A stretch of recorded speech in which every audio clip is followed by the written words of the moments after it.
আমাকে বিষয় দেওয়া হয়েছে মৃত্যু যন্ত্রণা এবং পরকালের ভয়াবহ অবস্থা তুলে ধরার জন্য। এই পৃথিবীতে যত মাখলুক আছে, প্রত্যেকটা মাখলুকের জীবন যেমন আছে, মরণও আছে। এই মাসআলায় সারা বিশ্ব একমত, এটার মধ্যে দ্বিমত নাই। বিশ্বাসে সব একমত, কিন্তু আমলে একমত না। মুখ দিয়া বলে 1 মিনিটের নাই ভরসা, কিন্তু হারমোনি বাজানি ছাড়ে না। নিঃশ্বাসের বিশ্বাস নাই, এটা বলে ঠিক, কিন্তু গুনার কাম ছাড়ে না। প্রত্যেকটা প্রাণী সে মৃত্যুর যন্ত্রণা ভোগ করতে হবে। শুধু মরণ নাই আল্লাহর, আর সকলের মরণ আছে।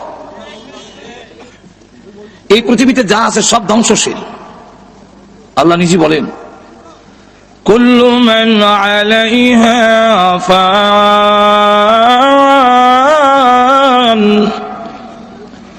ওয়া ইয়াবকা ওয়াজহু রাব্বিকা যুল জালালি ওয়াল ইকরাম। এই পৃথিবীতে যা আছে সব ধ্বংসশীল। সম্মান ও মর্যাদার অধিকারী আল্লাহ বাকি থাকবে। কেন? যিনি মাবুদ হবেন, যিনি উপাস্য হবেন, তার মরণ থাকতে পারবে না। যার মরণ আছে, যার মৃত্যু আছে, সে উপাস্য হতে পারে না। উনি নিজেই মরে যায়, গিয়ে আবার কেমন উপাস্য হইতো? আর তো জোরে কর না, নিজেরই মরণ। এই জন্য আল্লাহ এক আয়াতে বলছে, আল্লাহু লা ইলাহা ইল্লাহু। আল্লাহ যিনি ছাড়া আর কোনো মাবুদ নাই, আর কোনো উপাস্য নাই। কেন? মাবুদ হইতে গেলে, উপাস্য হইতে গেলে কতগুলো কোয়ালিটি, সিফত, গুণ লাগে। এর মধ্যে প্রথম নম্বর গুলো আল্লাহ তুলে ধরছেন, আল হাইয়ুল কাইয়্যুম।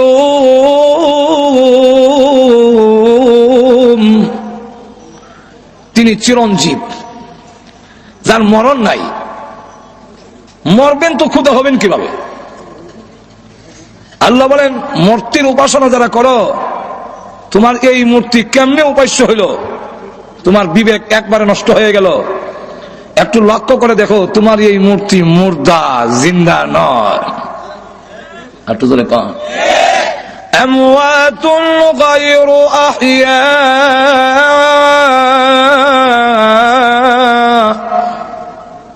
আমওয়াতুন গায়রু আহইয়া, সব মরা, জিন্দা নয়। সুতরাং যে মরে যায় সে মাবুদ হতে পারে না। 2 নম্বর হলো আল্লাহ হলেন কাইয়ুম। কাইয়ুমের একটা ব্যাখ্যা লেখছেন তাফসীর ইবনে কাসিরের মধ্যে, যে আহওয়ালে নাজিরুন ওয়া আমালে হাজিরুন, যে বান্দার সকল অবস্থান যিনি দেখেন, বান্দার সকল আমলে যিনি উপস্থিত থাকেন, তিনি হবেন আল্লাহ। তাহলে সব জায়গায় উপস্থিত থাকা, মাখলুকের সকল হালত দেখাশোনা করা, এই গুণ কার? আর একটু জোরে আওয়াজ দিয়ে বলেন। এটাকে শরীয়তের পরিভাষায় বলা হয় হাজির ও নাজির। সব জায়গায় আছেন, সব জায়গায় দেখেন।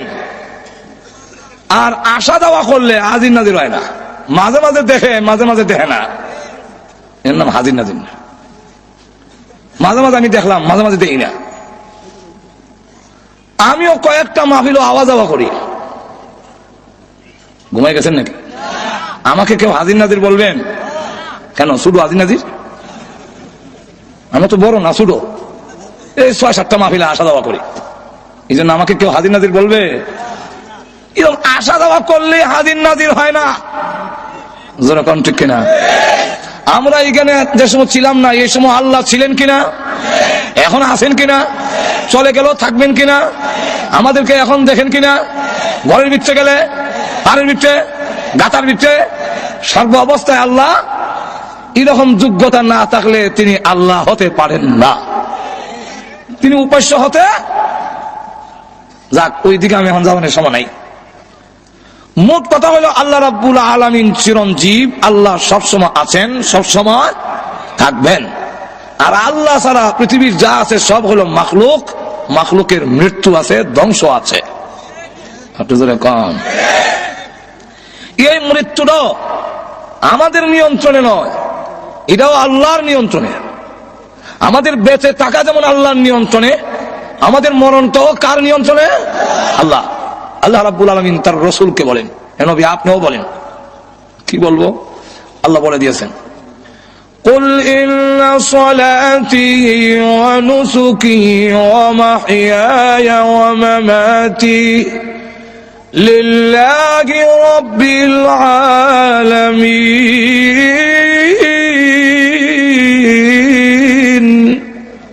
হে রাসূল আপনিও বলেন যে আমার নামাজ, আমার কুরবানি, আমার জীবন এবং আমার মরণ ওই আল্লাহর জন্য, যিনি তামাম জগতের পালনেওয়ালা।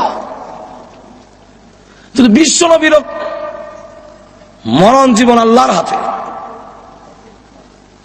প্রত্যেকটা প্রাণী তার মৃত্যু যন্ত্রণা ভোগ করতে হবে, মরণের সময় তার যন্ত্রণা হবেই, কেউ রেহাই পাবে না। আম্মা জান আয়েশা বলেন, ইয়া রাসূলুল্লাহ যারা মুমিন তাদের কি মৃত্যুর কষ্ট হবে? আল্লাহ রাসূল বলেন, হ্যাঁ হবে। নবীজি মুমিনের যদি মরণ কষ্ট হয় তাহলে আর মুমিনের ইজ্জত রইল কোথায়? কাফিরেরও কষ্ট হবে, মুমিনেরও কষ্ট হবে, তাহলে আর মুমিনের ইজ্জত রইল কই? আল্লাহর নবী বলেন, আয়েশা মুমিনের মৃত্যু যন্ত্রণা যদিও হবে, কিন্তু মুমিনের মরণের যন্ত্রণা কষ্টদায়ক থাকবে না, আনন্দে রূপান্তরিত হয়ে যাবে। হবে, কিন্তু কষ্টটা কষ্ট থাকবে না। কেমনে থাকবে না এটা বলবো পরে, কিন্তু আগে মৃত্যু হবে এবং মৃত্যুর যন্ত্রণা থেকে কেউ রেহাই পাবে না। ঠিক কিনা? ওই দিন যখন ধরবে আর সারাসারি নেই। আল্লাহ বলে, কাল্লা ইযা বালাগাতিত তারাকিয়া ওয়া কিলা মান রাক, যখন কণ্ঠনালীতে তার প্রাণ এসে যাবে, 500 ফেরেশতাকে তাকে চাপ দিয়া ধরবে। মুমিন যদি হয়, রহমতের ফেরেশতা আল্লামা জালালউদ্দিন সুয়ুতী রাহমাতুল্লাহ আলাইহি নূরুস সুদূর ফি আহওয়ালিল কুবুর এই কিতাবে লেখেন যে 500 মুমিন যদি হয়, 500 রহমতের ফেরেশতা তাকে চাপ দিয়া ধরে। আর যদি কাফের হয়, গজবের ফেরেশতা তাকে চাপ দিয়া ধরে। চাপ দিয়া যখন ধরবে আর মৃত্যুর যন্ত্রণা শুরু হবে পায়ের গুড়ি আঙ্গুলের নখের গুড়ির থেকে, সেখান থেকে যন্ত্রণা শুরু হয়ে আসে।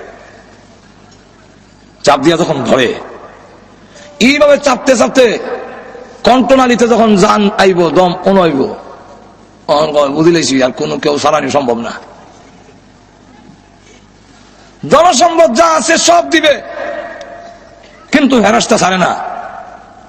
আমার স্থাবর অস্থাবর সম্পত্তি যা আছে সব নাও, তাহলে মৌলভীবাজারের যা আছে সব নাও না, তামাম পৃথিবী নাও, আমারে সারি দাও। সুম্মা ইউনজিহি কাল্লাহ, তখন সে আহা আর উপায় নাই। কিলা, কিলার ফাইল কর্তা লুকাই। এই কারণে তাফসীর কারকরা বলেন যে কিলার বক্তব্য ফেরেশতাও হতে পারে, আবার যাকে ধরছে সেই মৃত ব্যক্তিও হতে পারে, যার সাকরাত আরম্ভ হয়েছে ওই ব্যক্তি। কিলা মান রাক,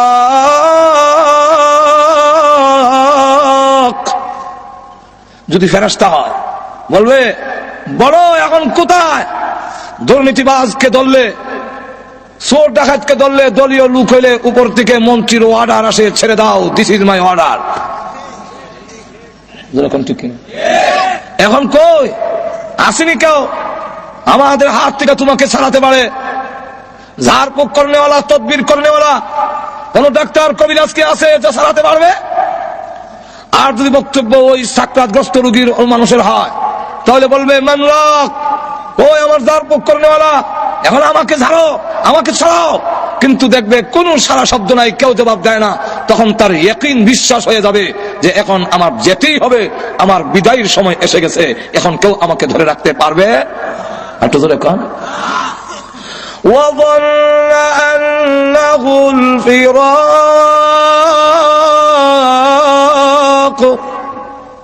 আমার বিদায়ের সময়, আমার জুদাইয়ের সময় এসে গেছে, এখন ইয়াকিন হয়ে গেছে যে কেউ আমাকে ছাড়াতে পারবে না, এখন আর পা লড়াইতে পারে না, সব অচল হয়ে গেছে। আল্লাহর নবী, বিশ্ব নবী রাহমাতুল লিল আলামিন বলেন, এমন তৃষ্ণার্ত হবে, এমন পানির পিপাসা লাগবে, তখন দেখা যাবে তাম পৃথিবীর পানি যদি তার মুখের মধ্যে ঢেলে দেওয়া হয় তথাপিও তার পানির পিপাসা দূর হবে না। এমন যন্ত্রণা সব বুক করতে হবে। হযরত মূসা আলাইহিস সালাতু ওয়াস সালাম, আল্লাহর পয়গম্বর, ইন্তেকালের পরে একজন স্বপ্নে দেখে জিজ্ঞাসা করলো, হুজুর মৃত্যু যন্ত্রণা কি আপনি কষ্ট পেয়েছেন? উনি বলেন, কতগুলো বিষাক্ত কাঁটা আমার পেটের ভিতরে ঢুকাইয়া সমস্ত রোগের মধ্যে পেঁচাইয়া কয়েক হাজার লোকে এক জুড়ে একবারে টান মারলে যদ্দূর কষ্ট হবে এর চাইতে বেশি কষ্ট আমার হয়েছে। জালালউদ্দিন সৈয়দী রাহমাতুল্লাহ আলাইহি ওনার কিতাবের মধ্যে লেখেন, ঈসা আলাইহিস সালাতু ওয়াস সালাম এক কবরে গিয়া বললেন, কুম বিইজনিল্লাহ, আল্লাহর হুকুমে উঠো। এমনি কবর থেকে একজন উঠছে, জিজ্ঞাসা করলো, মান আনতা ওয়া মা ইসমুকা, তুমি কে, তোমার নাম কি? উনি বলেন, আমার নাম সাম, আমি নূহ আলাইহিস সালামের ছেলে।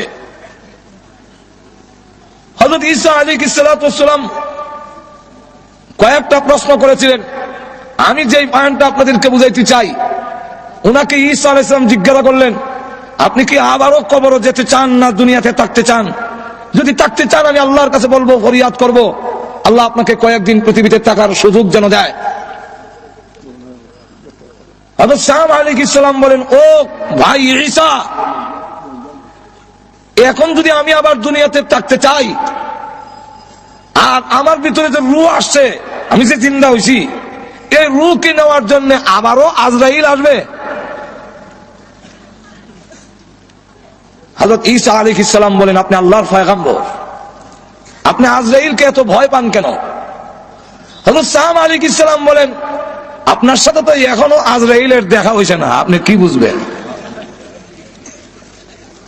ও ঈসা আলাইহিস সালাম, আজ থেকে 4000 বছর আগে আমার রূহ বের করা হয়েছিল, কিন্তু আজও পর্যন্ত আমি মরণের কষ্ট ভুলতে পারি নাই। আওয়াজ থেকে সুবহানাল্লাহ। চাপ দিয়া যখন ধরবে, মৃত্যু যন্ত্রণার থেকে কারো রেহাই নাই।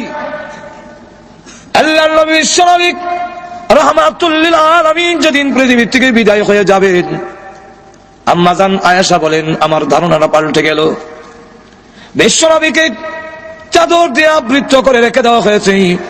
আল্লাহর নবী যেমন এসেছিলেন রবিউল আউয়ালে, আবার বিদায়ও হয়েছেন রবিউল আউয়াল মাসে। যেরকম ঠিক কিনা? আরো যেরকম আশার আনন্দ, বিদায় হওয়ার ব্যথা, দুইটা যখন একত্রিত হয় তখন বিদায় হওয়ার ব্যথাটাই মনে বেশি থাকার কথা। যেরকম ঠিক কিনা? কিন্তু আমাদের সমাজ হইল শুধু আশার আনন্দ, যাওয়ার কোনো ব্যথা অন্তরে নাই। যাওয়ার ব্যথা। আমরা অবস্থা দেখা এক কবি এক কবিতা বানাইছে, বলবো আরো যেরকম এক কবি কবিতা বানাইছে, রবিউল আউয়াল আসলে নবী আপনার গুণগান গায়, রবিউল আউয়াল মাস গেলে পরে নবী গো আপনাকে আমরা ভুলে যাই। আমার অবস্থা তখন এরকম, দরুদ পড়ি, মিলাদ পড়ি, কিয়াম করি, বড় বড় সেমিনার করি, জশ্নে জুলুসের মিছিল করি, আরো কত মিষ্টি খাই। মিছিলকারীদের চেহারার দিকে চাইলে পরে দাড়ির বংশ নাই। বলেন দেখি, কবির এই কবিতাটা আমাদের সাথে মিল আছে কিনা? আল্লাহর নবী রাহমাতুল লিল আলামিন পৃথিবী থেকে যেদিন বিদায় হয়ে যাবে, আম্মা জান আয়েশা বলেন, চাদর দিয়ে নবীজিকে আবৃত করে ডেকে রেখেছি। হঠাৎ করে আমি তাকায়া দেখি আল্লাহর নবী চাদরের ভিতরে একটা হাত একবার গোটায়, হাতটা আবার লম্বা করেন, পা এভাবে গোটায় আবার পা লম্বা করেন। যে আমরা খিঁচুনি যে শুরু হয়, সাকাত আরম্ভ হবার সময় দেখবেন এমন কিছু টানা শুরু হয়। আপনারা ঘুমো ধরে লিখে নাকি? আম্মা জানা এসে বলেন, আমি আপনি বিশ্ব নবীর শরীর মোবারক থেকে চাদরটা একটু উঠালাম, কেন এমন শুরু করে দিয়েছেন? নিষ্পাপ নবী, আল্লাহর নবী মাসুম, আল্লাহর নবী বিশ্ব নবী যিনি, উনি বলেন আল্লাহর পরে ওনার সম্মান তামাম পৃথিবীর ঊর্ধ্বে কারোর সাথে তুলনা হয় না, এর মধ্যে কোনো সন্দেহ নাই। কিন্তু লক্ষ্য করে দেখুন, আম্মা আয়েশা সিদ্দিকা রাদিয়াল্লাহু আনহা বলেন, পৃথিবীর মানুষেরা রে, আমার ধারণা পাল্টে গেল। আমি যেই মাত্র আল্লাহর নবীর শরীর মুবারক থেকে চাদর সরালাম, এমনি তাকায়া দেখি নবীজির মাথা মুবারক থেকে নিয়ে পা মুবারক পর্যন্ত এমন কোন পশম মুবারক নাই যেখান থেকে আল্লাহর নবীর ঘাম বের হয় নাই। আমার ধারণা পাল্টে গেল। নবী যদি রহ, তাহলে আল্লাহ তো বলছেন কুল্লু নাফসিন যায়কাতুল মাউত, এই আয়াত 100% ঠিক। হঠাৎ করে নবী যেদিকে বলেন, দরজার দিকে তাকে দেখো গো মা, কে যেন সালাম দেয়, বারবার পারমিশন চায়। হযরত ফাতেমা রাদিয়াল্লাহু আনহা দরজার দিকে তাকালেন, আজরাইল তো দেখা যাওয়ার কথা না। আমি আমার আব্বার কাছে বসে থাকলে তিনি যদি বলেন, আমি কি দেখবো নাকি? আজরাইল দেখা যায় না, কিন্তু আল্লাহ রাব্বুল আলামিন বলে দিলেন, আজরাইল প্রকাশিত হয়ে যাও আমার ফাতেমার সামনে, আর না হয় আমার নবীর কথাটা মিথ্যা হয়ে যাবে।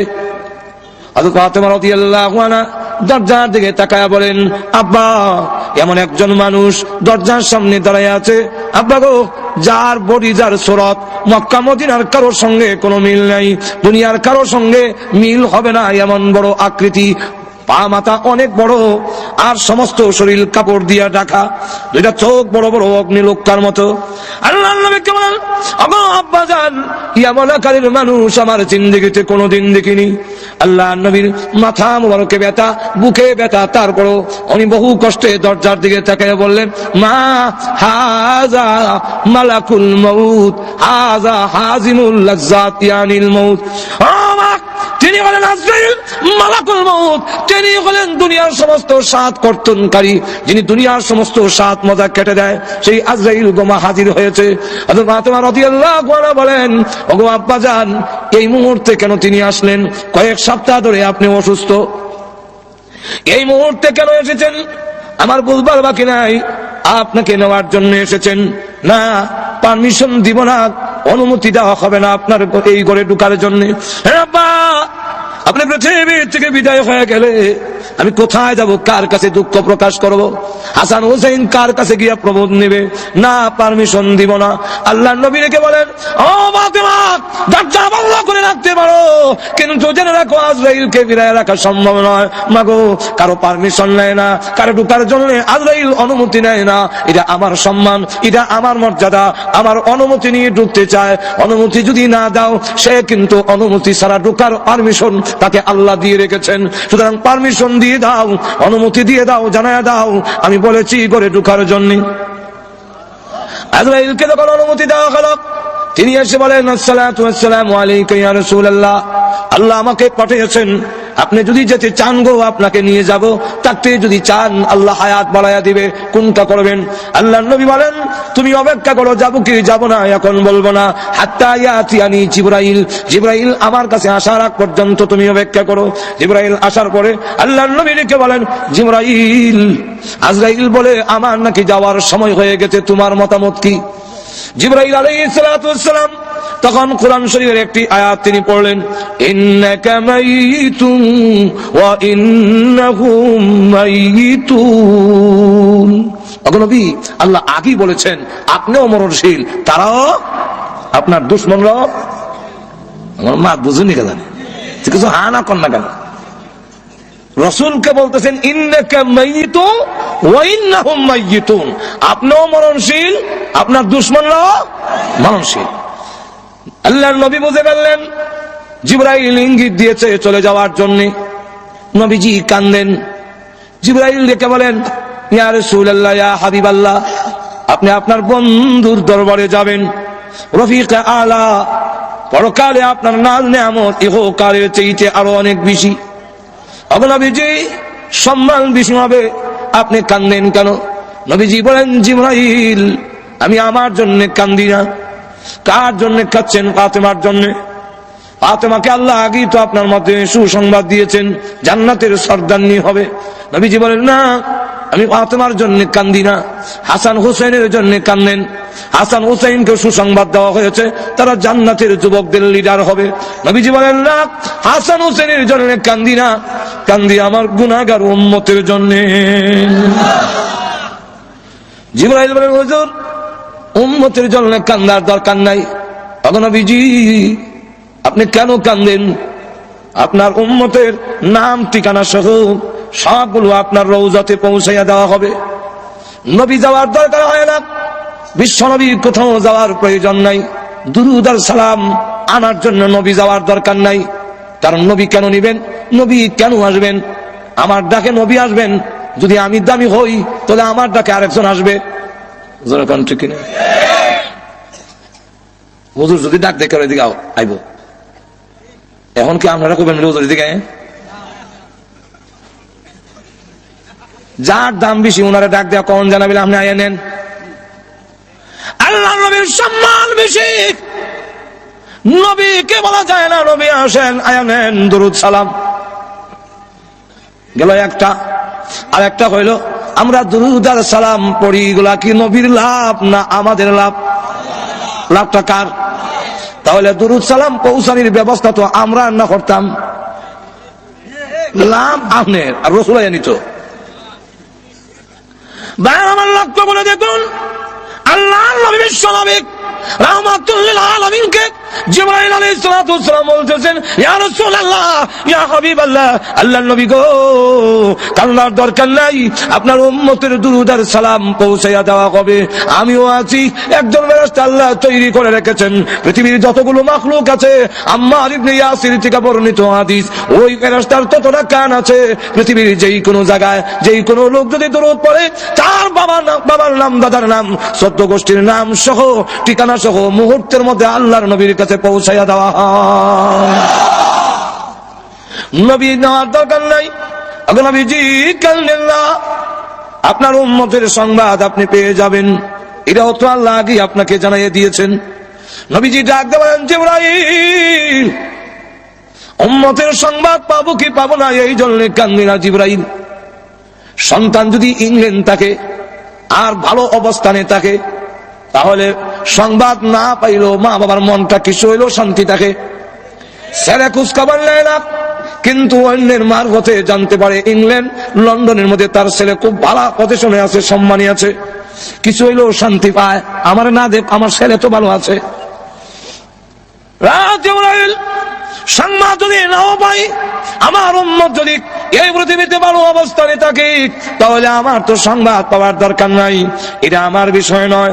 আমি কেন কান্দি? এতদিন পর্যন্ত আল্লাহ আমাকে আয়াত নাযিল করে জানাইয়া দিয়েছিলেন, মা কানাল্লাহু লিয়ুযিবাহুম ওয়া আনতা ফীহিম। ওগো নবীজি, আপনি যেখানে আছেন এদেরকে আমি আল্লাহ গজব দিব না, আমি আযাব দিয়ে শেষ করব না, যেহেতু আপনি এখানে আছেন। ও জিবরাইল, আমি রাসূল যখন পৃথিবী থেকে বিদায় হয়ে যাব, তখন আমার উম্মতের জিম্মাদার কে হবে? তাম পৃথিবীর উম্মতে মুহাম্মদী যদি একসাথে আল্লাহ গজব দিয়ে শেষ করে ফেলে, আমার উম্মতের দায়িত্ব কে নেবে? কে এই দায়িত্ব গ্রহণ করবে?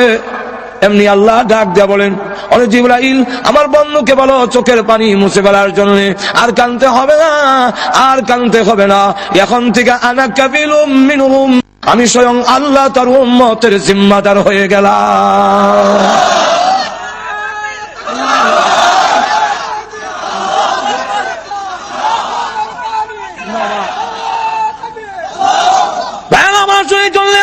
আল্লাহ নবী বিশ্ব নবী রাহমাতুল লিল আলামিন তখন ডাক দিয়া বলেন, ওরে জিবরাইল, আজরাইল, এবার আমার রূহ তুমি বের করো।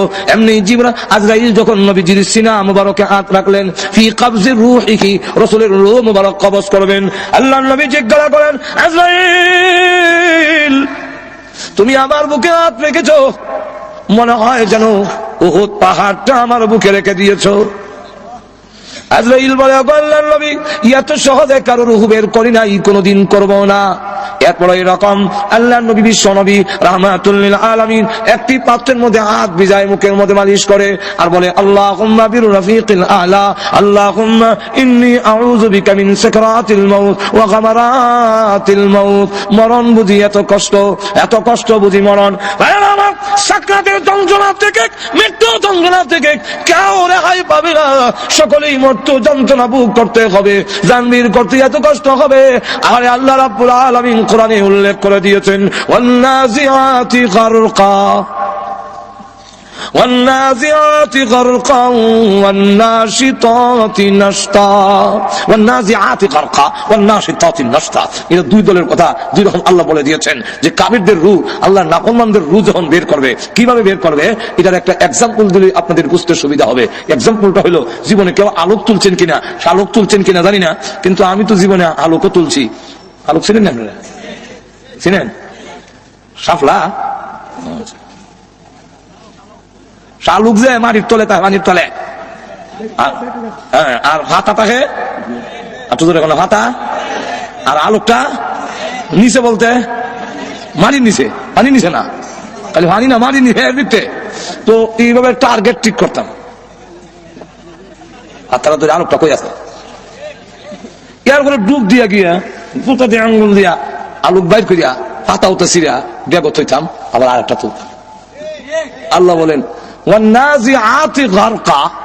নাজিআত শব্দের অর্থ হলো সজোরে টাননেওয়ালা ফেরেশতাগণ, আর গারকা গারকুন শব্দের অর্থ হলো ডুব দেওয়া, সজোরে ডুব দিয়া বিচ্ছে ডুবকা, এগুলো ধর পাশে ধরছে বিচ্ছে গিয়ে ডুবকে একদল ফেরেশতা বিচ্ছে ডুবকা গিয়া রুডা আলু খেলে টাঙ্গা ছিঁড়ে আইন না, পায়ের সাথে আর হাতের সাথে যত তার আসিল, যত রোগ আসিল, যত লাইন আসিল সব বিচ্ছিন্ন করে দিয়া রোজ যখন বের করে নেওয়া হবে তখন সমস্ত যোগাযোগ বিচ্ছিন্ন হয়ে যাবে। হাত আর নড়বে না, পা আর নড়বে না, জবান আর নড়বে না, সরকার হাতি মারবে না।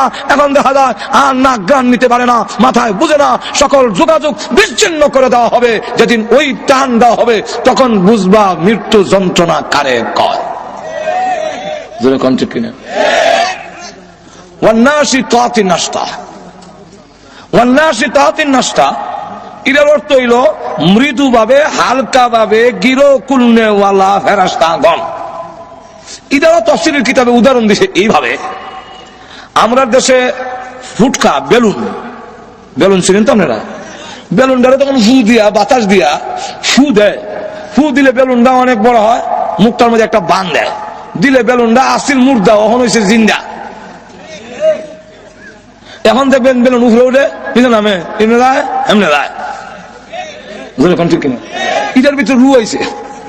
ঠিক তেমনি হবে বেলুনের মতো মার দেখের মধ্যে আমার একটা বডি আছিল, এটার মধ্যে আল্লাহ এটার মধ্যে ফু দিছে, বেলুনের মতো এখানে একটা বান দিছে, এখানটা যেমন রুটা বাড়িয়ে না যায় না খোলা পর্যন্ত, এটা হাজাইতো না, এখানে হয়েছে। এখন আমিও দেখা যায় লড়ি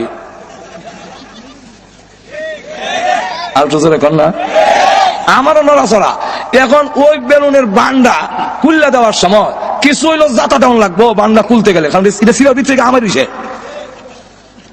বুঝাইতাম পারছি কিনা? আল্লাহ বান্ডা কি খুলতে গেলে কিছু কষ্ট দেওয়া লাগতো না, ফুটকাটারে কিছু যাতা দেওয়া লাগবো, বাতাস কিছু কমাইয়া জায়গাটারে, ঠিক কিনা? কিছু যাতা দেওয়া লাগে, কিছু যাতা দেওয়া লাগে, জায়গাটা খালি করার লাগে, অস করতো বিরোধে বিচ্ছা মরিছে। এই বিরোধ খুললা দিলে দেখবেন ফুট করে বাতাসটা গেছে কি, আর বেলুনটা আবার মূর্ধ হয়ে ঘুরে। ঠিক তেমনি ভাবে ইমানদার আল্লাহওয়ালা তারা, আল্লাহর রাসূল বলেন মরণ কষ্ট হবে, কিন্তু কষ্টটা কষ্ট থাকবে না, আনন্দে পরিবর্তন হয়ে যাবে। কইতাম নি উদাহরণ দিয়া, আর তো যারা না আনন্দে আবার হয় কেমনে, এটা বুঝাইতে গিয়া এক আল্লাহওয়ালা, উনার নাম হাকিম আখতার সাহেব দামাত বারকাতুহুম, উনি উনার কিতাবের মধ্যে এই জিনিসটা বুঝাইতে গিয়া একটা ঘটনা আনছেন। এই ঘটনাটা হলো এইভাবে একটা উদাহরণ দিচ্ছেন যে, মনে করেন মনু নদীর এই পারে একজনের বাড়ি এক ছেলের, আর ওই পারে হইল মেয়ের বাড়ি, দুইজনে তার ভালোবাসা। ঠিক এই ভালোবাসা এমন পর্যায়ে গেছে মারাত্মক। এখন বাপ ভাইয়ে গরম ওয়াটার খালি নদী দেওয়া ফাই দিবে, ঠ্যাং ভাঙ্গিলেন। এখন আর যাইতে পারে না। রাত যখন 2টা বাজে, ওই দিন মাঘ মাসের কিছু দিন খারাপ, ফুটার ফুটা বৃষ্টি হলে, কনকনে বাতাস, সব ওই দরজা লাগাইছে, কেউ শীতের সুরে দরজা খুলে না। এখন আজকে আব্বাও বাড়িত না, বাইসাবো বাড়িত না, আজকে তোমার টাইম। তাও ঘরের দরজা খুলছে না, যখন ধাক্কা দিলে খোলা দিলে বলে জানানাটা খুললে বেরিয়েছে। আর মশারিটা টাঙ্গা, এটার ভিতরে লেফটারে মানুষের মতো তৈছে, পাখেরা দেখলে যেমন বুঝে কেলা আছে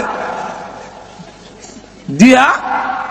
এখন মনুর ভালো গেছে, রাত 2টার সময় গিয়া দেখে কোন নৌকা কিচ্ছু নাই, মাঝি নাই। মাঝি কি মাথা খারাপ, কত রাত থাকতো, এই ফুটার ফুটা বৃষ্টি করে কনকনে বাতাস। হ্যাঁ এখানে গেছে, শীতে কাঁপতাছে, কষ্ট কিন্তু বডির মধ্যে হইতাছে। এরপর কাপড় চোপড় খুলে লাইছে, মানে শার্ট পাঞ্জাবি দুইটা হোক খুললে হাতও লইছে, আর নিচের কাপড়টা রয়েছে। এখন নদীর ফাড়া দেয়, দেখে বরফের মতো ঠান্ডা, আর উড়ার উড়া বৃষ্টি করে রাত 2টা, কুমুরি ধরিলা ইতা বই ওই কথা শেষ। আর পানি যখন লাগছে শরীর, সমস্ত শরীরের মধ্যে কম্পন সিঁড়ি হইয়া দাঁতে দাঁতে বাড়ি লাগতেছে, ইতা করতেছে।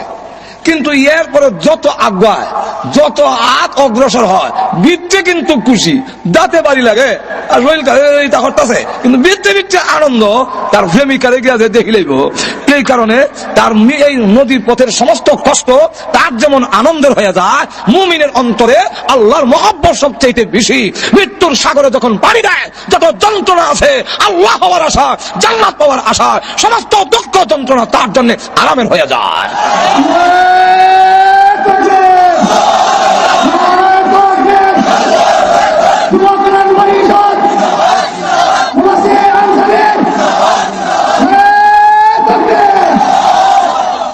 এরপরে এখন দেন কেন হইব, 2টা উদাহরণ আরো দিন। এই একটা বিষয় কোন জানা যে সময় আবার বিলে মৃত্যু যন্ত্রণা এবং পরকালের অবস্থা, সুবহান, 2-4 দিন সময় দিলেন না, কোন দিত ওরকম ঠিক কিনা? এখন কেন আনন্দের হয়ে যাবে? আর একটা এক্সাম্পল, এক ছেলে যুবক তো মাটি কাটতেছে, টাকা দেখি যতই টুকরি বইলা দেয়, আরো বইলা দেয়, আর ভালো এবার আর একটা উড়া বর্তে পারে না, আর বড় খুশি গাম বাইয়া হরতেছে, কিন্তু বেটা শরীর বড় ফুর্তি দেওয়া যায়। আর খালি হয় বেলা তাড়াতাড়ি অত বারবার আইতাম মারতাম না, 60টা হয়ে যাচ্ছে, 60টা হয়ে যায়, 60টা হয়ে যায়, এই কথা বারবার হয়। এখানে 60টা কি বিপদ ঘটলো? তো আমি খালি বইয়া বইয়া কল্পনা করি যে কিতা বিষয়। আবার যখন কাছে আইছে দেখি লঙ্গির এখানে একটু উঁচা দেওয়া যায়, টান দিছি, দেখি তোর কোমর গীতে এমনি দেখি, হ্যাঁ কইতে হইতে কাগজটা পড়ে গেছি। কাগজটা লইয়া দেখি এটার মধ্যে লেখা তার প্রেমিকার সিটি, লেখছে আমার সালাম নিও, আর 4টার সময় অমুক বাগানে তুমি আসো, আমার সাথে আর তোমার দেখা হবে। ওই প্রেমিকার সালাম ভাইয়া আর বাগানে গিয়ে দেখা হইব। এই কারণে চার মাটি কাটার কষ্ট দুঃখ কোনো কষ্টই লাগে না, আনন্দের ঢেউ বইতেছে, কতখানে 4টা হইতো যাইতো। ঠিক কিনা? ঠিক তেমনি হবে মুমিনের কানের কাছে আল্লাহ ফেরেশতা পাঠাইয়া দিয়া কয়, আমার বান্দারে গিয়ে, বান্দা বান্দিরে গিয়া কইও আমি আল্লাহর সালাম নিত। সালামু কওলাম মির রাব্বির রহিম, আমার পক্ষ থেকে আমার বান্দারে সালাম দিয়া দিও। ফেরেশতারা যখন মুমিন ইমানদারের কানে, আমরা যাতা দর্শটি কই, তখন কানে কয় আল্লাহ তোমারে সালাম দিছে। কে সালাম দিছে? আরো জোরে কন, আল্লাহ সালাম। জান্নাত তুল্লা দেখো, ওই যে বাগান দেখো নি, বুঝলে এখানে তোমার আল্লাহর সাথে তোমার প্রেমিকার সাথে দেখা হইব, যাইতা। আর তো জোরে কন না। বিশ্বনবী রাহমাতুল লিল আলামিন বলেন, আবু বকর তোমার রূহ বের করার সময় আল্লাহর ফেরেশতারা কানের কাছে কোরআনের আয়াত পড়বে আর রূহ বের করবে। আল্লাহ ওয়ালারা ওই সালাম শুনে, আয়াত শুনে মৃত্যু যন্ত্রণার কথা ভুলে যাবে। আল্লাহর নবী বলেন, ও আবু বকর এই আয়াত পড়বে তোমার কানের কাছে, ইয়া আইয়াতুহান নাফসুল মুতমাইন্নাহ ইরজিই ইলা রাব্বিকি রাদিয়াতান মারদিয়া ফাদখুলি ফি ইবাদি ওয়াদখুলি জান্নাতি। জোরে কর না সুবহানাল্লাহ। লোক বুঝছি না সুবহানাল্লাহ, না বুঝছি কর। ফেরেশতারা পানির কাছে বলবে আবু বকর, ইয়া আইয়াতুহান নাফসুল মুতমাইন্না, এই প্রশান্ত মন, ইরজিই, ফিরে আয়, ইরজিই, ফিরে আসো। কোথায় ফিরে যাব? ইলা রাব্বিকি, তোমার রবের দিকে চলে আসো। কোন অবস্থায়? রাদিয়াতাম মারদিয়া, তুমি আল্লাহর প্রতি রাজি, আল্লাহ তোমার প্রতি রাজি। আয়ো ফিরে আসো। ফাদখুলি ফি ইবাদি ওয়াদখুলি জান্নাতি, আল্লাহর প্রিয় বান্দাদের অন্তর্ভুক্ত হও আর আল্লাহর তৈরি জান্নাতের ভিতরে ঢুকে যাও। যন্ত্রণা থাকতো না, যন্ত্রণা হইব। আগে এমনি দইরা ফুরা গালতো, দু চান দর ফুরা 2 জন, আর এখন অপারেশন করে ইঞ্জেকশন দিয়ে অবশ করে দেয়। যন্ত্রণা হয় না, যেটা না ও হেকুচারে না, আমার কথা বুঝতেছেন নি? যন্ত্রণা হইতেছে না, এটা না হইতেছে, কিন্তু না ঠিক কিনা ভাইরা আমার? জান্নাতের দিকে দেখা, ওই জান্নাত দেখো বলে, হ্যাঁ এখানে তুমি আল্লাহর সাথে দেখা হবে। আল্লাহ আল্লাহ করতে না, আর চোদ্দ কন্যা সুবহানাল্লাহ।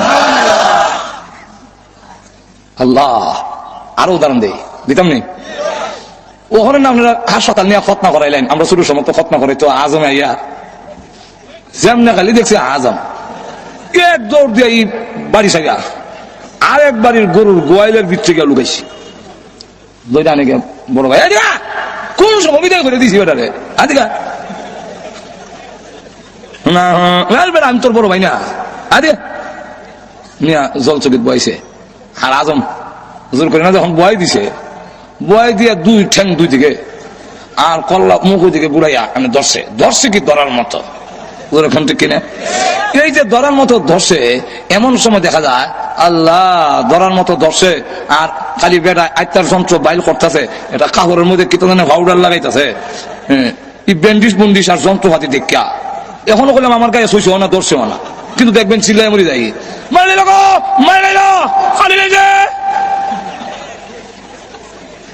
আর যে ধরছে এখন কইতাছে না না কিচ্ছু না বেটা, কিচ্ছু কোনটা না, এই মা ঘর থেকে ডাক দিয়া কয় আমার ফুয়ার মেরে নিবে, আমি তোর মা থাকতে কে তোর ভালো লাগে না, বুঝে খুব ভালো করি। এখন হ্যাঁ আবার মিষ্টি খুব পছন্দ করে, ছোট সময় তো মিষ্টি খাবে বড় ভাগল দেওয়া না, তো একলা মিষ্টি বাড়াইছে, কয় আর মুখ নিয়ে একলা মিষ্টি দেয়, তো মুখের সামনে না কয় দেখ রসগোল্লাটা দেখ, এমনি খালি রসগোল্লা দেখছে। এখন আর যন্ত্রের দিকে খেয়াল নাই, তো যন্ত্রণাও নাই, এখন খালি হেওয়ানিটা আছে, মানে খালি এটা নাই, আর এখন খালি যন্ত্রণা নাই, খালি হেওয়ানি। এই অবস্থায় রসগোল্লা দিছে মুখে দেওয়ার পরে যেই মাত্র এখানো করছে দাঁত করতো, রসগোল্লা সারা জিব্বা যখন সরে গেছে কি চোখ টিপ দিয়া বায়ু করো না, চিন্তা করো না, ঘাবড়াও না, ওই জান্নাত তাকায়া দেখো, জান্নাতের দিকে তাকাইয়া রসগোল্লা শরবতের গ্লাস মুখের সামনে দেখায় আর তোরে খাওয়াইতাম। এই অবস্থা দেখে আজরাইল কোন সময় তার রূহ বের করেছে একটুকু খবর থাকবে না, যদি সত্যিকারের মুমিন হওয়া যায়। আর না এমন চাপ দিয়া ধরবে, হাত দিয়ে গুলো যখন ভেঙে চরমার হয়ে যাবে, চিৎকার হয়ে থাকবে তোমরা কে রাখো, আমাকে একটু সাহায্য করো, কিন্তু না কেউ সাহায্য করবে না। একটা জিতা বকরি ছাগলের সামরার টেন্নে শুনলে যদ্দুর কষ্ট হবে, এর চাইতে বেশি কষ্ট অনুভব হবে যখন প্রাণ পাখি বের হয়ে যায়। এমন হয় অবস্থা শরীরে একটা মাছি বসলেও সে ব্যথা পায়, বরদাস্ত করা যায় না। এমন কোন অঙ্গ নাই যা ভালো রয়েছে, সবগুলো ভেঙে চুরমার করে বেড়ে দিয়েছে, সবগুলো ভেঙে একবারে শেষ করে দিয়েছে। এইভাবে রূহ বের করে যখন নিয়ে যাবে আল্লাহ রাব্বুল আলামিনের দরবারে, আর দেবরে গোসল দেয়, আস্তে দাও, বড় দুঃখ আস্তে দাও। ওই অবস্থা যদি হাত দেখে বলে তোমরা কারা গো, দাও আমাকে তাড়াতাড়ি কবরে দাও, কবরে নিয়ে যাও, কবর আমার জন্য বড় আরামের ঘর, তাড়াতাড়ি নিয়ে যাও। আর যদি গুনাহগার হয় দেখে বলে আমার নিও না, বিদায় দিও না, এই দেহটাকে কবরে নিয়ে শুয়ে দিলে আযাবের কোনো সীমা থাকবে না। কবরে যখন নিয়ে যাক, কবরের আযাব থেকে কেউ রেহাই পাবে না। আল্লাহর নবী বিশ্ব নবী রাহমাতুল লিল আলামিন বলেন, কবরের আযাব থেকে যদি রেহাই পেত আমার সাদ ইবনে আবি আমার সাদ ইবনে মুআয রাদিয়াল্লাহু আনহু রেহাই পেত। হযরত খাদিজাতুল কুবরা রাদিয়াল্লাহু আনহা কান্দে, আম্মা জান আয়েশা খাদিজাতুল কুবরা চোখের পানি ছেড়ে দিয়ে ইন্তেকালের সময় কান্দে। আল্লাহর নবী জিজ্ঞাসা করেন, ও খাদিজা কেন কাঁদলো? কান্দি কারণে আমি পৃথিবীর থেকে বিদায় হয়ে যাবো গো নবীজি, কিন্তু ভয় লাগে, কবরের কোনো সামান নাই, কোনো প্রস্তুতি নাই, কি নিয়ে কবরে যাবো গো নবীজি, ভয় লাগে। আল্লাহর নবীকে আরো বলেন আরেকটার জন্য কান্দি, একটা হলো আমি পৃথিবীর থেকে বিদায় হইয়া কবর কি লইয়া যাবো, কবরের কোনো সামান আমি খাদিজাতুল কুবরা নাই, এই জন্য কারণে। আর একটা কারণ হলো মক্কার বেঈমান কাফেররা আপনার প্রতি নির্যাতন করে, আপনাকে কষ্ট দেয়। আমি খাদিজা আপনার পাশে ছিলাম, আমি বিদায় হয়ে গেলে আপনার সহযোগিতা কে করবে? নবীজি দুঃখের পাশে ছিলেন খাদিজাতুল কুবরা, আমি বিদায় হয়ে গেলে তখন আপনার সহযোগিতা কে করবে? ফাতেমা রাদিয়াল্লাহু আনহা এই সময় ছোট ডাক দিয়ে বলে, মা আপনি কাঁদলেন না, আপনি বিদায় হয়ে গেল, আমি ফাতেমা আব্বার সাথে আছি, জীবন যেতে পারে, আমি আমার বাবাকে ছেড়ে দূরে যাব না। এই জন্য আল্লাহ নবী যখন দাওয়াতের কাজে যেতেন ফাতেমা পিছনে কোমর ধরে রাখত, কাপড় ধরে রাখত। হযরত খাদিজাতুল কুবরা রাদিয়াল্লাহু আনহা যখন কাঁদলে আল্লাহর নবী বিশ্ব নবী রাহমাতুল লিল আলামিন ডাক দিয়ে বলেন, খাদিজা কাঁদো না, তোমার সতীনদের কাছে আমার সালাম পৌঁছাইয়া দিও। হযরত খাদিজাতুল কুবরা বলেন, ইয়া রাসূলুল্লাহ, আমার সতীন কারা আবার সালাম দিতাম? আমরা তো আমার আগে আর কোনো বিয়ে করেন নাই, কেদা গেল আমার আগে সালাম দিতাম গিয়া। আল্লাহর নবী বলেন, ও খাদিজা, জান্নাতের ভিতরে মরিয়ম এবং আসিয়ার বিবাহ আমি বিশ্ব নবীর সাথে হবে, তাই তারা হবে তোমার সতীন। এই কথার মাধ্যমে জানাইয়া দিলাম সালাম দিও, এর অর্থ হলো তুমিও আল্লাহর তৈরি জান্নাতের ভিতরে চলে যাচ্ছ। তাদেরকে সালাম দিতে গেলে জান্নাতে যাও না, দুজকে গিয়া পাইব। হযরত খাদিজাতুল কুবরা রাদিয়াল্লাহু আনহা এরপরে বই করে, ওগো আল্লাহর নবী, আপনার ব্যবহারের একটা কাপড় দিবেন আমার কাপড়ের ভিতরে দেওয়ার জন্য। ওগো নবীজি, আমার বিশ্বাস আপনার ব্যবহারের কাপড় যদি আমার কাপড়ের ভিতরে থাকে তাহলে কবর আমাকে চাপ দিতে পারবে না। হযরত খাদিজাতুল কুবরা রাদিয়াল্লাহু আনহার মতো মহিলা যাকে আল্লাহ সালাম দিয়েছেন, কে সালাম দিয়েছেন? আর আমরা দেশের মহিলারে না হয় প্রধানমন্ত্রী সালাম দিল, কি তৈলতে ওম সালাম পাইবা, 5 বছর পরে ভিডিও হইবা মাজুর এখন ঠিক। এটা বাংলাদেশের পৃথিবীর ইতিহাস, ন্যায় সম্মানে বিদায় দেওয়া সম্মান করিয়া বিশ্বের বড় প্রেসিডেন্ট বুশ পর্যন্ত 8 বছর রইল ক্ষমতা, আর শেষ বেলা দেখা যায় জুতার ভিড়া দিয়ে বিদায় হইয়া দিছে। ঠিক কিনা? খাদিজাতুল কুবরা মা বোন আছে আজকের মাহফিলের পিছনে, এই জন্য মা বোনকে বলবো যে খাদিজাতুল কুবরা রাদিয়াল্লাহু আনহা আল্লাহর নবী, মনে হয় আমরা হুজুর আইতাছে, কারণ টাইম হুজুর আনেন ভাইরা আমার, কারণ প্রত্যেকের তো একটা টাইম আছে, যখন ঠিক না 12টার ভিতরে দোয়া হইব, যে আমরা হুজুর উনিও আছেন এসে দোয়া করবে। আবার 12টা বাজে গেলে অনেকের বাসা বাড়ি তো, এটা তোর গ্রামগঞ্জ না, বাসা বাড়ি শেষে গেটে আর খোলা হয়, তোর বাড়ি তাউন লাগবে খারাপ। ভাইরা আমার লক্ষ্য করে দেখুন, খাদিজাতুল কুবরা রাদিয়াল্লাহু আনহা ইসলামের জন্য এই খেদমত করার কারণে মা বোনদেরকে বলো অনুসরণ করেন খাদিজাতুল কুবরা রাদিয়াল্লাহু আনহাকে। খাদিজাতুল কুবরা রাদিয়াল্লাহু আনহা আল্লাহর নবী যেইভাবে সহযোগিতা করেছেন, একেবারে প্রাথমিক অবস্থায় সকলের আগে ঈমান আনলেন। আল্লাহর নবী বলেন, খাদিজা বলো লা ইলাহা ইল্লাল্লাহ মুহাম্মাদুর রাসূলুল্লাহ, সঙ্গে সঙ্গে তিনি পড়ে নিলেন। আল্লাহর নবী বলেন, খাদিজা প্রশ্ন করলেন না, খাদিজাতুল কুবরা, তোমার কপাল ভালো, তোমার ভাগ্য ভালো, এটা আকাশের পরিমাণ তাওরাত কিতাব যদি সত্য হয়ে থাকে, এর ব্যাখ্যা হলো আমিনার পরিমাণ চন্দ্র সর্বপ্রথম নবী হইয়া তোমার কোলে উদয় হবে। এটা হলো ব্যাখ্যা। নবীজি দিনের কাজে বাইরে থাকলে ধন সম্পদ উজাড় করছেন, ওই ধন সম্পদ বিরাট বড় শিল্পপতি আছে, সব দিলেছে ইসলামের লেগা। ইয়ার পরে আবার আল্লাহু আকবার, রাত্রে আয়েশা ডাক দেন, খাদিজা লাব্বাইক ইয়া রাসূলুল্লাহ, প্রথম ডাক জবাব দাও, ঘুমাও নাই? আপনি ঘুমাইলে আল্লাহ কাছে আমি কি জবাব দিব? আমি ঘুমাইলে আপনার দরজা যখন ডাকবেন, খাদিজা খাদিজা খাদিজা, আমি ঘুমোচ্ছি হলে ঘুমাই দিলাম, আপনার ডাক শুনলাম না, আল্লাহ কিয়ামতের মাঠে বলবে, ও খাদিজা, আমার নবী তোমার দরজায় ডাকে আর তুমি নাক ডাকে ঘুমাও। আপনি জোরে কর না। যদি ওই বাবা অনুসরণ করেন, আপনার স্বামীকে যদি ঘরে আসার পরে দরজা ডাক দেওয়ার পরে বিরক্ত না হইয়া যদি খুলে দেন, সালাম বিনিময় যদি হয়, স্বামীর ঘরের হাতের মধ্যে যা আছে নিয়ে যায়, একটু গরম হলে বাতাস দেয় পাখা দিয়া, কারেন্ট তো বাংলাদেশেও থাকই না, একটু বাতাস দিলেন, বাতাস দেয়, এমনি আল্লাহর পক্ষ থেকে ঘোষণা দেওয়া হয়, ফেরেশতারা রে এই পুরুষটা নেক আমল করে জাহাজে গিয়া, জুম্মার নামাজে গিয়া, ওয়াজ তাফসীরে গিয়া, রুজি রোজগার করিয়া যা সওয়াব পাইছে, এই সমপরিমাণ সওয়াব মহিলার আমল নামায় লিখে দাও। খাদিজাতুল কুবরা রাদিয়াল্লাহু আনহা দেখেন এইভাবে করার কারণে উনাকে প্লেট দিয়ে খাওয়ানো হইতেছে নবীজির দরবারে। এমন সময় জিবরাইল রাসূলের কাছে বসা, জিবরাইল কয়, ইয়া রাসূলুল্লাহ, এই মুহূর্তে মহান আল্লাহ আপনার খাদিজাকে সালাম দিয়েছেন। খাদিজাকে সালাম দিয়েছেন, শুধু সালাম না, আল্লাহ বলেছেন খাদিজার জন্য আল্লাহর তৈরি জান্নাত ওয়াজিব হয়ে গেছে। সুতরাং মা বোনরা যদি খাদিজাতুল কুবরাকে অনুসরণ করেন, তাহলে জীবনে দুনিয়া তো দামি হবে, পরকালও দামি। জোরে কোন ঠিক না? আর যদি তসলিমা নাসরিন রে আর উরুস মুরুস জামানের লেগে চিন্তাধারা করেন, জোরে কোন ঠিক না? একটা তো আছে আমাদের দেশের হাউজি বাম্পার এক্সিবিশন মেলা, আর আরেকটা হইল উরুসের নাম দিয়া আরেক বড় ভণ্ডামির মেলা।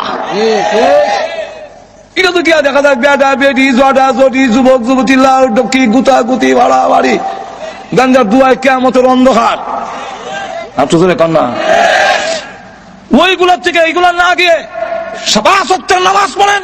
আল্লাহ রাসূল বলেছেন, ইদা সাল্লাত খামসাহা, 5 ওয়াক্তের নামাজ আদায় করেন, সামাত শাহরাহা, রমজান মাসের রোজা রাখেন, আসরাত ফারজাহা, পর্দা করেন, ওয়া আতাত বালাহা, স্বামীর কথা মেনে চলেন, ফাল তাদখুল মিন আই আবওয়াবিল জান্নাতি শাআত, আপনি যে কোনো দরজা দিয়ে ইচ্ছে 8টা বেহেশতের প্রত্যেকটা দরজা খোলা থাকবে, যে কোনো দরজা দিয়ে ইচ্ছে আল্লাহর তৈরি জান্নাতের ভিতরে প্রবেশ করতে পারবেন। আর আপনারা খালি এটা তো মহিলারা কইলাম, হেরা করবো খালি বেড়াইতে কয়, আমরা দেশের বেড়াইনো বলা না। আর তো জোরে কন্যা সারা জীবন সাহেব বউরে গোলাম বান্দিনী লাগান, দাসী বান্দির লাগান রাখতো, আওয়াজ করো আমি জামাই। এই সিস্টেম ইসলাম মানে না। আর তো জোরে কন্যা এই সিস্টেম ইসলামে মানে না। একজন বান্দি হয়ে বলে থাকবে, আপনি নবাব নাসরুল্লাহ থাকবে, ইরার নাম যদি সালাম হয়, তাহলে তো আমরাও কিছু কদম বসে করণ দরকার। বউ করবো মনে করেন 29 দিন, আপনি একদিনে তো বউর ভাও ধরে কইতেন মিলে তোমার হঠাৎ ধরে ঠিক কিনা? ফির সাহেব যদি ভাও ধরায় মুড়িতে 29 দিন, ফির সাহেব তো মুড়িদের একদিনে ধরতো। কই পাইছেন এগুলা? মাজুর এখন ঠিক কিনা? কই পাইছেন এগুলা? আল্লাহ নবীর কদম ধরে সালাম করেছেন, কেউ কদম ধরে করেছেন, এর ইতিহাস নাই। ওই মুসলিম শরীফের কেউ হাওয়া ধরে দিছিল, ধোঁয়া মেরে দিছিল, কদম বুসি, এটার নাম কদম, এটার নাম কদম বুসি, আর আমরা এটার নাম আত বুসি। আত বুসি, আত বুসি দেন, সুমনা বুস, সুমা দেওয়া, তো কদম ফাও সুমা দেওয়া, অন দিলাই দি এটা দিয়ে আত বুসি। মাজুর এখন ঠিক কিনা? সুমা দে আতে নাম হলে কদম বুঝি। যেরকম ঠিক কিনা? একজন গোলাম আর একজন মনে দেখা যায় বাদশা, এরকম এই সিস্টেম এটা আল্লাহ গ্রহণ করেন না, আল্লাহ পছন্দ করে না, ইসলাম পছন্দ করে না, বিশ্বনবী পছন্দ করে না, সাহাবায়ে কেরামের আদর্শের মধ্যে নাই। বরং ইসলামের একটাই সালাম, সেটা হবে আসসালামু আলাইকুম। আর তো জোরে কন্যা, আপনিও কি এক বেগম সাহেবকে সালাম দিবেন? সালাম জীবনও দেয় না, খালি কদম বুঝি করো।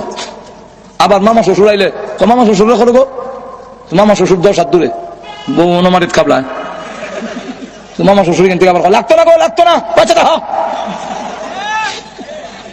সালাম হলে লাগতো না, কেনা আমরা কই না কেনা। মাজুর এখন ঠিক কিনা? এখন ঠিক কিনা? না, আপনিও করে ঢুকে সালাম দেন। আল্লাহ নবী দেখাইয়া দিয়েছেন স্ত্রীর কি পাওনা। আম্মাজান আয়েশা বলেন, আমার জিন্দেগিতে কোনদিন আগে আল্লাহ নবীকে সালাম দিতে পারি নাই। গরু ঢুকিয়া গিয়া কইছো, আমরা দেশের বেড়াইতে অভ্যাস খারাপ। ঘরে ঢুকিয়া হয় ভাত হইছে নি, ভাত তৈছে, ডাল তৈছে না। কোন জামার বাদ গেছলে? এটা আমাদের ব্রাহ্মণবাড়ির ওইদিকে বাসা আছে, কোন লাঙ্গের বাদ গেছলে? তো এই বউ মানতে তারে আরেকদিন আপনি রাত গিয়ে ডাকলে 10 বার ডাকলো দরজা খোলে না, খালি কয়, এই পাস্তিক আইসি, পাস্তিক বুঝছি কয়, 1-10 মিনিট খারাপ রাখিয়া এরপর কয়, ও তো রাত কোন বউর বাইত আসলা? ওই আপনি তো কইলেন লাঙ্গের বাড়ি, তখন কয় কোন বউর বাইত। এই হলো যেরকম ঠিক কিনা? না, আল্লাহ নবী বিশ্বনবী রাহমাতুল লিল আলামিন করে ঢুকেছেন। আয়েশা খাবার হয়েছে না গো নবীজি? খাবার এখনো তৈরি হয়নি। নবীজি বলতেন অসুবিধা নাই, তুমি টমেটো কাটো, আমি তোমারে আলু কাটটা দেই, তুমি প্লেটটা পরিষ্কার করো, জগদা পানি আন্না দেই। আল্লাহর নবী, আল্লাহর বলে যার সম্মান তামাম পৃথিবী যেই নবীর খাতিরে বানাইলো, ওই নবী রান্নার করে কাজ করে স্ত্রীর অধিকার বুঝাইয়া দিয়েছেন। সুতরাং আমরা যদি এরকম করতে পারি তবেই আমাদের স্ত্রীরাও আমাদেরকে সম্মান করবে, ইজ্জত করবে। জোরে ঠিক না ঠিক না? আল্লাহ রাব্বুল আলামিন এই জন্য আসুন, আমি যে কথাটা বলতে চাইছিলাম, হযরত মরণের কবরের আযাব থেকে কেউ যদি রেহাই পেত, তাহলে আল্লাহর রাসূল বলেন যে আমার সাদ ইবনে মুআয রেহাই পেত। ওনার ইন্তেকালের সময় যখন ইন্তেকাল করলো, তখন দেখা যায় জিবরাইল আয়েশা কয়, ইয়া রাসূলুল্লাহ, আপনার উম্মতের মধ্যে কোন মহান ব্যক্তি আজকে ইন্তেকাল করলো? রাসূল বলেন, কেন? বলে আসমানের ফেরেশতাদের মধ্যে দৌড়াদৌড়ি আরম্ভ হয়ে গেছে জমিনও নাম্বার লেগে। যারা জিন্দেগিতে কোনদিন এই পৃথিবীতে নামে নাই, এমন ফেরেশতারা দৌড়াদৌড়ি আরম্ভ হয়েছে। রাসূলের কথা শুনিয়া উঠে দৌড় মারছেন, জুতো হয়ে দিয়েছেন। আর সাদর এক মাথা কান্দ, আরেক মাথা মারি দৌড়। সাহাবীদের এমন আশ্চর্য কথা কি কখনো ঘটলো না জানি। উনারও বিচে দৌড়ে হযরত সাদ ইবনে মুআয রাদিয়াল্লাহু আনহু বাড়ির কাছে গিয়া দেখেন যে রাসূল এলো হাতারি যায়, এমনি এমনি যায়, এমনি এমনি যায়, এমনি যায়, এমনি যায়, এইভাবে যায়। সাহাবীরা কয়, রাসূল এইভাবে যায় কেন? এটা তো বললাম না। আরো ঘরের কাছে গিয়া হাত দা ইশারা দিলেন, তোমরা আস্তে আসো, আস্তে আসো। হযরত সাদ ইবনে মুআযের ঘরের ভিতরে গিয়া আল্লাহর নবী বিশ্ব নবী একটা পা মোবারক উঠাইয়া আর একটা পা বিছাইয়া এমনি বসলেন। সাহাবীরা কয়, এই যে আরেক অবস্থা, মানে রাসূল বুঝা জায়গা হইতাছে না, এই অবস্থা কেন? রাসূল যখন বের হয়ে আসলেন জিজ্ঞাসা করেন, ইয়া রাসূলুল্লাহ, আপনি এলো হাতারি এইভাবে গেলেন, ঘরের মধ্যে গিয়া এক পা বিছাইয়া আর পা উঠাইয়া কেন বসলেন? যেমন বলা জায়গা নাই। আল্লাহর নবী বলেন, আমি যাইতে না যাইতে আমি দৌড় দিছি। কেন জানো? দৌড় দিছি জন্য, যখন জিবরাইল কইছে যে আপনার মহান ব্যক্তিকে মারা